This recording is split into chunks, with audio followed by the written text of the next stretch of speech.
coordenadora pedagógica do Projeto Namorar, um projeto muito legal também. Fala com você, Luciana. Obrigada.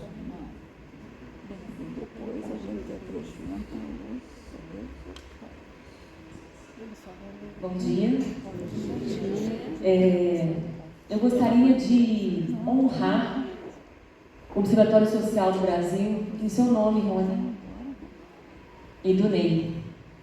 Porque se existe algo que é imprescindível para a sustentabilidade da esperança, é o Pacto pelo Brasil, e é cada esforço que vocês empenham, vocês e cada um dos integrantes do Observatório Social do Brasil, que eu conheço em todos os cantos do Brasil, para nos reunir e a gente se abastecer uns dos outros. Eu sempre, meu coração ele realmente se alegra nesses momentos. Estou feliz demais de estar aqui presencialmente, poder te abraçar, poder conhecer essas experiências, porque passamos tanto tempo longe, nós precisamos aprender de novo a se abraçar, a se ver e a se conectar, né? A tecnologia é maravilhosa, mas a presença, né, faz toda a diferença. Então é muito bom estar aqui.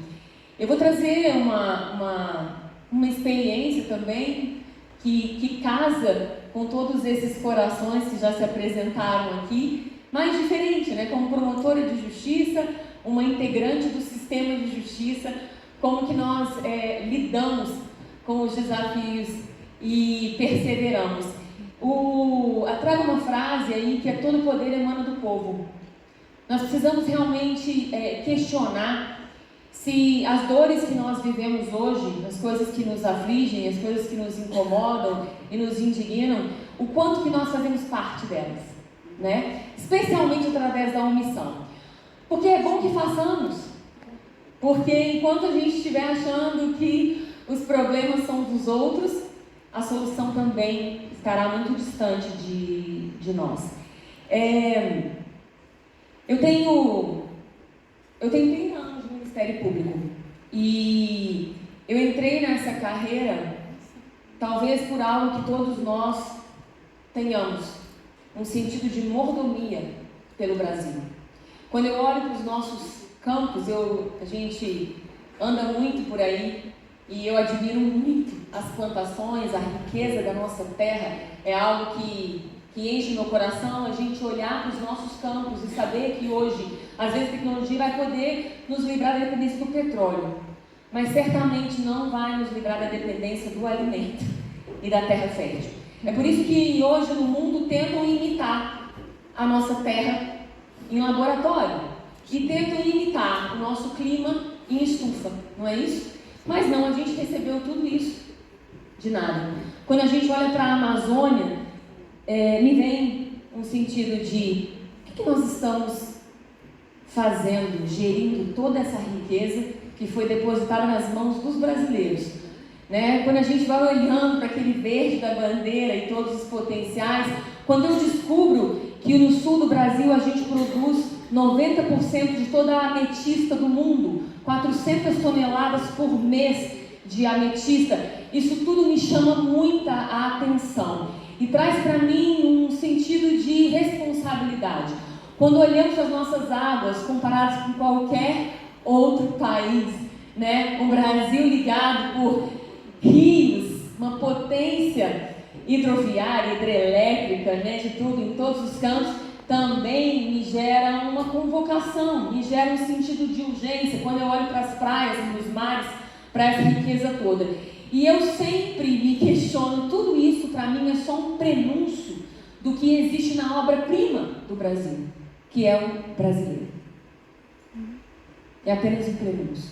Acontece que, como cada um de nós se vê como mordomo dessas riquezas todas, para que de fato nós possamos atrair e manter no Brasil todas essas obras-primas, encontrar os nossos campeões olímpicos, né, as nossas coras coralinas, os nossos Elon Musk. Será que nós estamos gerindo essa riqueza toda para conseguir desenvolver plenamente, através de oportunidades, a obra-prima? E dentro disso, nós sabemos os potenciais do Brasil. A gente tem aqui inúmeros cases de sucesso e nós conhecemos muitos cases de sucesso. Mas, ao mesmo tempo, nós precisamos olhar para o Brasil e perguntar: o que a maioria do povo brasileiro vive? Será que a gente consegue fingir que existem pessoas que dão a sua esposa, os seus filhos, filha em prostituição para encher um barquinho de querosene nas regiões ribeirinhas? Quando falam, o Brasil pode ser saqueado à vontade, não tem problema, nós somos ricos demais. Será que a maioria dos brasileiros pensa assim? Será que o dia a dia deles pensa assim? Será que é essa realidade que a riqueza que foi depositada nas nossas mãos vai proporcionar para as pessoas? Depois de 20 anos tentando combater essas dores todas dentro do sistema de justiça, eu descobri que algo estava muito errado. Nossas instituições, justiça, parlamento, gestão, estavam repletos de pessoas que tinham deixado a humanidade de lado. E aí eu fui atrás, porque eu tinha que perseverar como brasileira, mas acima de tudo como servidora pública, porque senão eu ia me despedir. Eu pensei realmente em me despedir depois de 20 anos, isso foi em 2012. E eu falei, não, eu preciso reestudar tudo para encontrar um caminho. Porque o sol nasceu hoje, eu estou viva hoje, e eu tenho inteligência, criatividade, disposição para poder repensar qual é esse problema. Por que a justiça funciona para a injustiça? Por que o parlamento destrói as boas leis e constrói as leis contra a vontade do povo? Por que os gestores estão tão desconectados das necessidades primordiais do seu povo? E aí eu encontrei algumas respostas num discurso de Rui Barbosa de 1914, em que ele dizia: de tanto ver triunfar as ruindades, de tanto ver prosperar a desonra, de tanto ver agigantar o poder nas mãos dos maus. O que ele estava fazendo? Ele estava diagnosticando uma experiência 109 anos atrás. Qualquer semelhança ao que a gente vive hoje? E aí ele ainda dizia: o que isso gerou em nós? Nós precisamos entender o que as experiências geram em nós, porque senão vamos continuar repetindo os mesmos erros como estamos até hoje. Então essa experiência, ela gerou uma crença. Qual foi a crença? O homem chega a desanimar da virtude. E esse é o grande problema. Nós estamos usando as tecnologias hoje para quê? Nós estamos formando que tipo de seres humanos? Aqueles que amam a virtude ou que desanimaram da virtude? Porque a virtude me levaria a ser perseguido, a ser excluído, né? Eu não me encaixaria no sistema. E ele diz mais: essa crença, fruto de uma experiência, levou a gente a um comportamento. Ri-se da honra. Quem é que vê o brasileiro achando muito divertido tudo isso? Faz piadinha o tempo todo. Nós rirmos de termos abandonado as virtudes. Quando eu falo de virtude, quando ele fala de virtude, de honra ou de ser honesto, ele está falando de todas as virtudes. Isso levou a uma cultura que é ter vergonha de ser honesto. Como que nós vivemos hoje? Com orgulho da honestidade? Existe na fundação do Congresso Nacional, por incrível que pareça, algo que os operários que fizeram aquela obra escreveram lá. Vários textos foram encontrados. O mesmo apelo de Rui Barbosa: se todos os brasileiros fossem dignos de honra e honestidade, teríamos um Brasil bem melhor. Depois a novela Vale Tudo, ela também trouxe para nós esse alerta. Será que nós abandonamos as virtudes? E nós estamos achando isso muito natural? Será que nós imaginaríamos que abandonar a virtude ou viver pela virtude, se empenhar pela virtude, investir intencionalmente, estrategicamente na virtude, se nós tivéssemos feito isso há 30 anos atrás, será que estaríamos vivendo as dores que a gente vive hoje? E a pergunta que eu faço a cada um de nós é, cada um está cada vez mais difícil. De vocês, cada um de nós, o que estaremos discutindo aqui em 2050? Sim. Porque a gente continua culpando os portugueses pela nossa corrupção, mas o que nós fizemos nos 500 anos foi o quê? E nos últimos 100? Tem algum corrupto aqui de 100 anos? Ou nós escolhemos ser essas pessoas todos os dias? E aí, dentro da minha vocação constitucional, que eu não quis abandonar, ali se fala que eu deveria buscar todas as medidas cabíveis. Ali está a minha esperança. São todas as medidas cabíveis para garantir direitos fundamentais, através de serviços públicos essenciais. E eu fui buscar essas medidas cabíveis, porque dentro do sistema de justiça, que eu continuo, fazendo todas as minhas audiências, meus 1000 processos, está tudo lá. Mas para eu ser servidora pública, e no meu caso, para eu me considerar uma brasileira digna de pisar e viver nessa terra, eu precisava encontrar os caminhos. E aí eu voltei lá na Declaração Universal dos Direitos Humanos, porque ela mostra o caminho. É incrível como a gente lê, isso a gente não entende. Mas ela fala que todos nós temos livres e iguais em dignidade e direitos. Será? É isso que nós vivemos hoje em dia? Só teoria, uns mais iguais que outros. Eu tenho uma experiência diária Teoria, né? de ter o meu coração consternado, incomodado, de chorar mesmo no sinal pela manhã, quando o menino que deveria ter as mesmas oportunidades que eu também vendendo um paninho, uma fruta, as dores de cada uma das vítimas de todos os crimes que eu tenho que enfrentar. Eu quero sentir as dores daqueles jovens que estão presos porque também não encontraram as boas escolhas, as famílias desses jovens e, claro, de todos que não têm acesso a serviços públicos mínimos para desenvolver aos seus potenciais, a sua obra-prima, Mas aí ela fala como que a gente deve fazer isso. Sabe por quê que nós conseguimos alcançar esse objetivo? Porque nós somos seres dotados de razão e consciência. Será que a gente tem valorizado que nós somos seres dotados de razão e consciência? Que nós não somos aqueles que agem por impulso? Que nós não somos como bichos? A razão e a consciência podem levar o ser humano a se moldar, a viver uns com os outros em espírito de fraternidade. A fraternidade é a resposta em que nós encontramos todas as virtudes. Se eu me relaciono com o ser humano, qualquer que seja, olhando para ele como uma família, como um membro da minha família, como um igual, como aquele que nasceu com um coração com potenciais como o meu, eu vou poder, eventualmente, trabalhar, me empenhar, participar do processo que vai alcançar esse objetivo.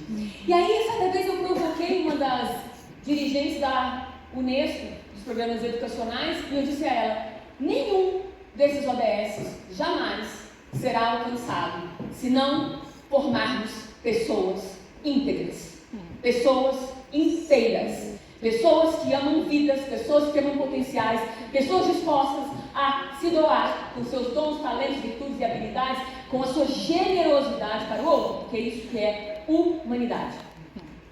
Isso foi em 2016. Foi uma conversa de 5 minutos.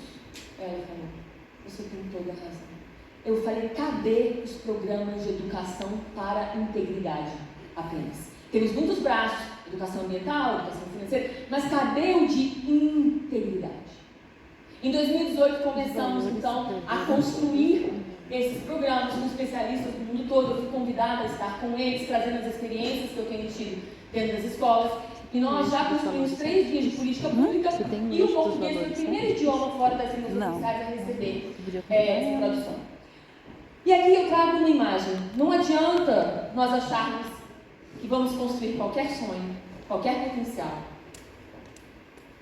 qualquer alvo, qualquer destino para o Brasil em cima de escombros da impunidade da corrupção.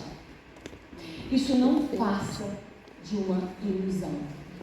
Tudo que estivermos insistindo na impunidade, na corrupção, vai ruir. Porque hoje existe um combate à corrupção internacional. Então, enquanto nós fingimos aqui e a gente avaliza todo tipo de corrupção e gera uma impunidade generalizada, over and over, né? São 30 anos assistindo isso, só na minha geração, minha mãe também é procuradora da República, e eu nasci acompanhando esses casos todos bem de pertinho. Não adianta, vai ruir. Porque nós somos hoje uma comunidade global. E a Convenção de Suborno da OCDE, os valores éticos? ela não perdoa. Éticos e morais. As empresas que estiverem se relacionando aqui em situações de propina, favorecimento e tal, elas vão responder lá no exterior. E vamos sempre pagar essa conta infinitamente. Não tem como a gente achar que fechar os olhos para a corrupção e continuar abarcando ela com a impunidade vai nos livrar das consequências. Então, é melhor a gente começar a construir esse alicerce de integridade. E isso só é possível se nós conseguirmos formar o ser humano. Hoje, né, o Gustavo trouxe para a gente aqui, bem claramente, o que a tecnologia é capaz. E é o que eu tenho falado em todas as escolas e universidades que eu vou. A questão hoje não é o acesso à informação, o acesso ao conhecimento, à tecnologia. A questão hoje não são as respostas. A questão é que tipo de pessoas estão fazendo as perguntas para a tecnologia, não é? Então, nós queremos perguntar para a tecnologia: robô, você consegue salvar essa vida? Nós conseguimos perguntar para a tecnologia: Amazônia, na sua flora aqui, onde está a cura do câncer, da AIDS e tantas outras doenças? Conseguimos perguntar isso para a tecnologia? Ou será que a gente vai perguntar para a tecnologia como que eu faço a droga mais viciante e fatal? Ou eu vou perguntar para a tecnologia como que eu aperfeiçoo todos os meus esquemas de corrupção e de propina no meu departamento de propina, que fica ao lado do departamento de integridade. Né? Como é que eu uso a tecnologia dos engenheiros? Será que eles podem pegar a tecnologia, pegar uma favela que desaba a cada chuva? Como que eu vou fazer uma reconstrução disso daqui para que nunca mais desabe? Não é possível? Então a pergunta toda é: que direção nós estamos caminhando? Que tipo de seres nós estamos formando? Vamos começar com a campanha. Nós estamos caminhando para ser integridade, humanidade, fraternidade e generosidade? Ou nós estamos caminhando para colocar o ter acima de tudo? Que não passa também de uma ilusão, porque na verdade a humanidade ela foi feita com um selo de generosidade. Se nós somos a obra-prima e a natureza produz 400 toneladas por mês de ametista para eu usar uma ametista e ficar achando aquilo lindo, imagina o ser humano. Imagina o ser humano se ele vai conseguir se realizar com o egoísmo, com a entropia, com o serviço para si próprio. Não, é por isso que ele está deprimido, ansioso, perdido, se automutilando, se suicidando, porque a natureza dele não é essa. A natureza dele é servir, é jorrar, é tocar, é se conectar. Entende?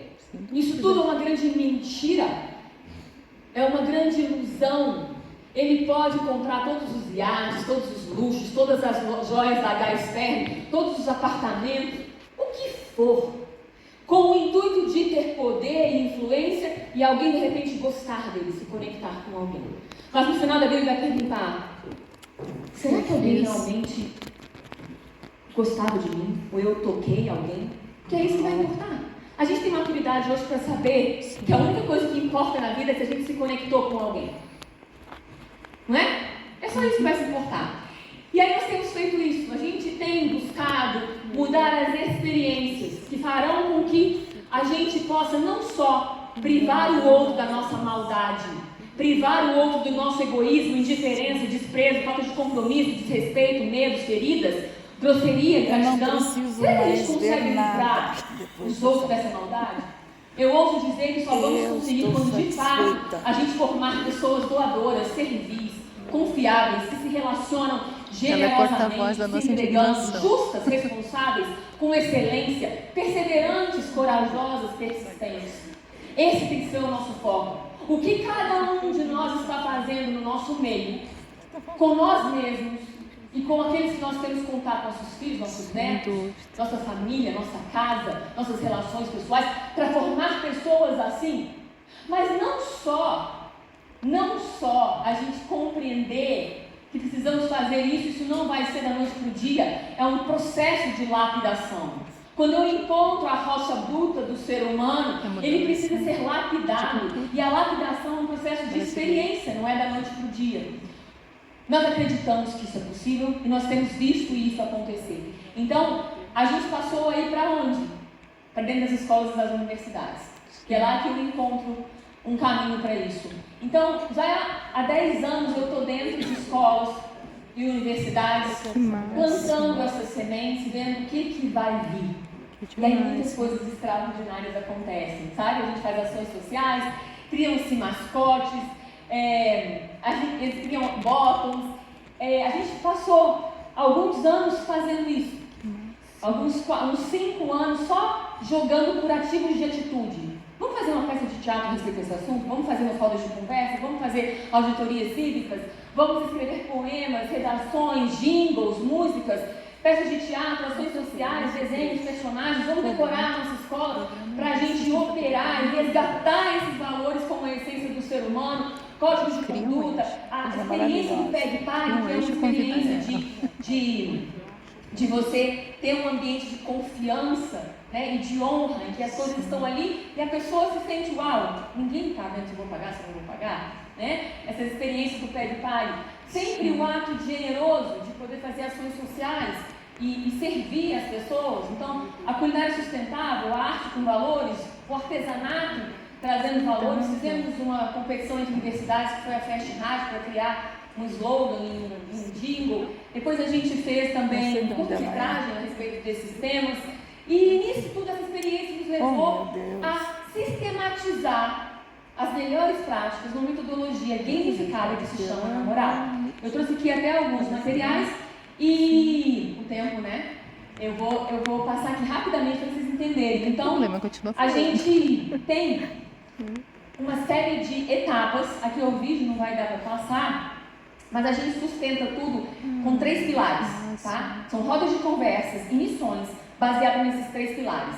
Quem é o embaixador da integridade?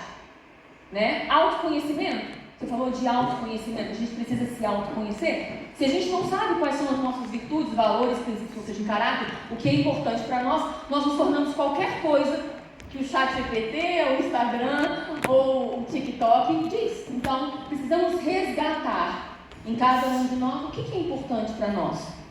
E aí depois a gente trabalha a questão da liberdade, coerência, pensamento crítico.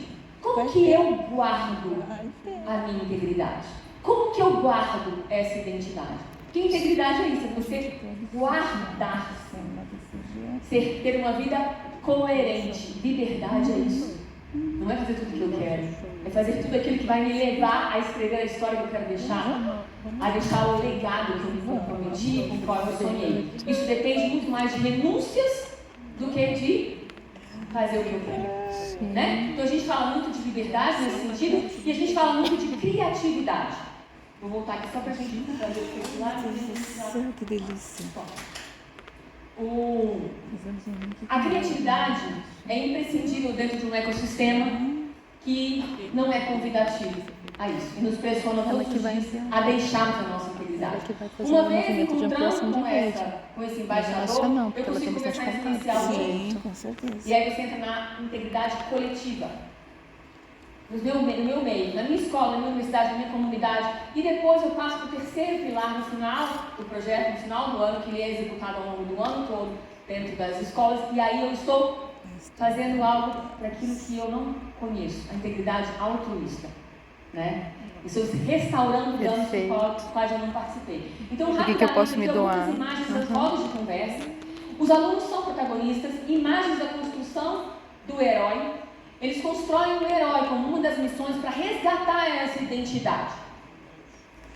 Por quê? Vai vir um herói de capa nos salvar? Eu não sei, eu acho que ele já veio quando ele fez o Brasil. E a gente precisa começar a achar esse herói dentro da gente, né? E aí a gente vai resgatando isso. São coisas extraordinárias que a gente está vivendo com esses heróis, porque eles acabam honrando professores, honrando a cozinheira, honrando o porteiro, honrando os amigos. Então, coisas lindas, honrando os pais, tem vindo da criação desses heróis. Depois eles transformam a casa numa casa, fazem um diagnóstico de percepção de integridade de todos os outros colegas. Tá? Então, aqui algumas imagens disso. Depois eles vão montar a sua embaixada da integridade. Se a gente não vê virtudes ou fala de virtudes, será que a gente vai tratar delas? Será que a gente passou tempo demais, segundo Rui Barbosa, né, ignorando as virtudes? Não precisa falar disso, os pais educam. Não. Pesquisas mostram que os pais não educam mais. Não. Eles falam, vai sobreviver na selva, porque senão você vai se complicar. Se os pais não educam, porque tiveram muitas experiências ruins, quem é que vai fazer isso? Todos nós, onde nós pudermos. Todos nós somos educadores. Né? Então, o convite é bem esse. Então, mais foto da embaixada. Aqui eu vou passando as fotos para vocês entenderem que hoje a gente começou isso em 2019, depois da sistematização da experiência, como voluntários, mesmo servidores do Ministério Público dentro das escolas. Hoje isso já está dentro da escola como um programa escolar, nos PPPs das escolas.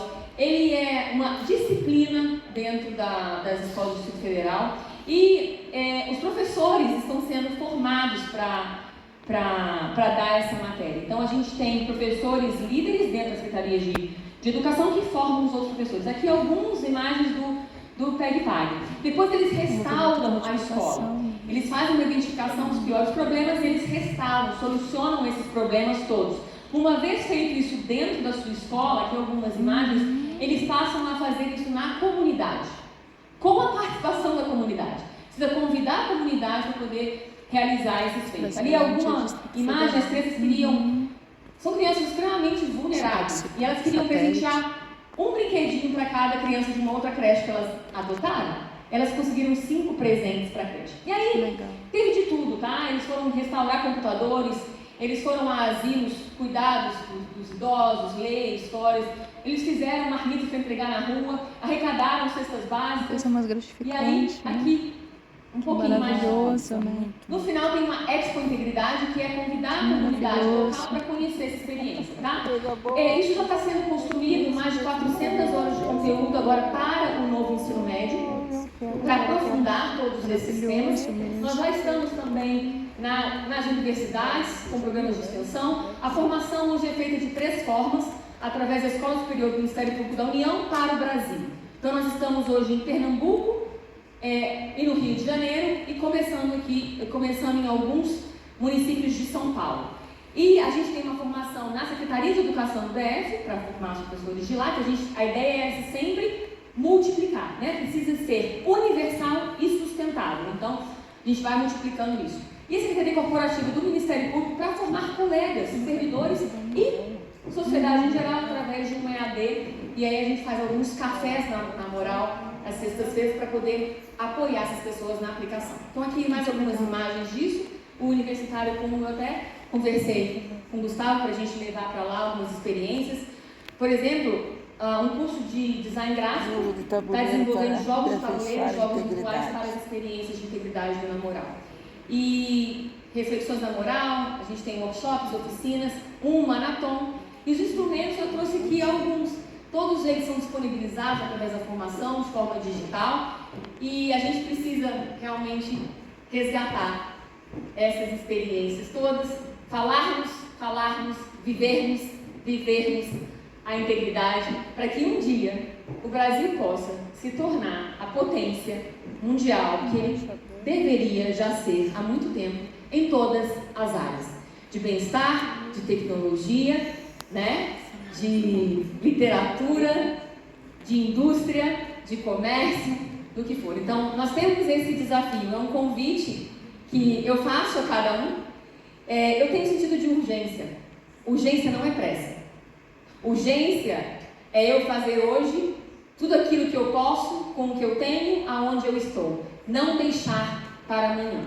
Então, a urgência faz com que a gente supere todos os obstáculos apenas como parte do processo. E a partir disso, a gente vai perseverando, né, a carreira que nos foi proposta. Aqui tem os nossos contatos e a gente vai distribuir também um marcadorzinho de livro com eles. Eu deixo com vocês esse diamante do Brasil para ser lapidado por cada um de nós. Muito obrigada e perdão da gente. Pelo excesso, eu acredito através das dores, então eu sempre compartilho as minhas dores, e através da esperança, através das experiências. E é o que eu tenho procurado fazer com os meus colegas do Ministério Público e no ambiente de professores universitários, e professores da educação básica. Porque de fato eu encontrei ali, sabe, uma reverberação para isso que a gente acredita que é a transformação e a formação de pessoas. Sim. E aí eu vou deixar só com um exemplo que eu tenho compartilhado e que tem engajado bastante. Vocês viram ali a experiência do PEG-PAG, né? Todas as escolas que a gente chega, e aí a gente está com projetos de lei para poder transformar isso em política de Estado e tudo mais, a gente está caminhando para essa universalidade e sustentabilidade. Não estou brincando de fazer isso daqui não. Mas os professores, quando eles se apropriam do namorado, eu estava comentando com a Rony, eles fazem coisas muito além do que a gente já viveu. Uma escola, ela criou algo que nós vamos, a gente vai absorver no namorado, que foi extraordinário. São várias inovações que a gente vai conhecendo.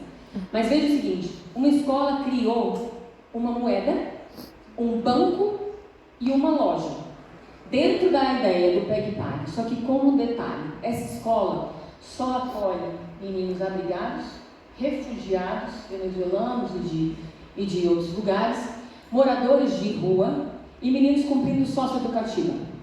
Uma escola que reúne tudo isso. Esses meninos não têm espaço de dente, escova de dente, shampoo, chocolate, nunca viram. Eles criaram uma moeda baseada em virtudes. Que lindo!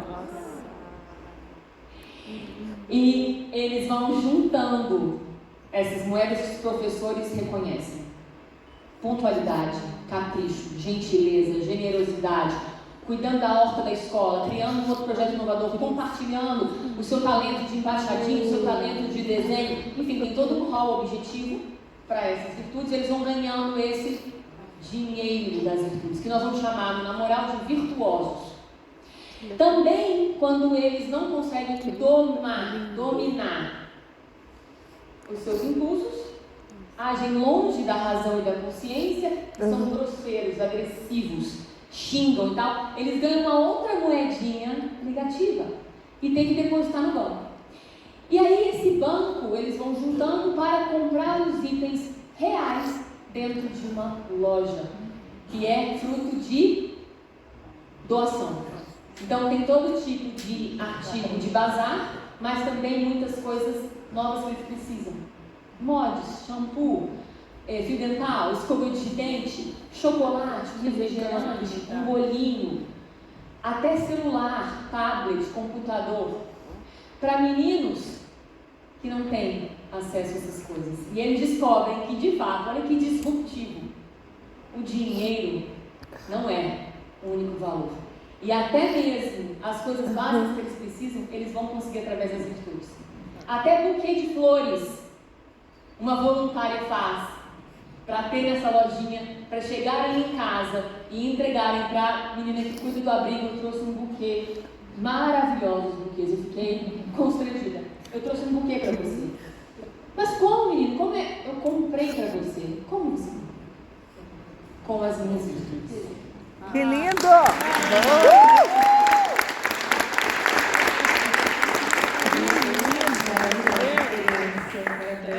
Muito inspirador todas essas falas, né? Como a gente engajar.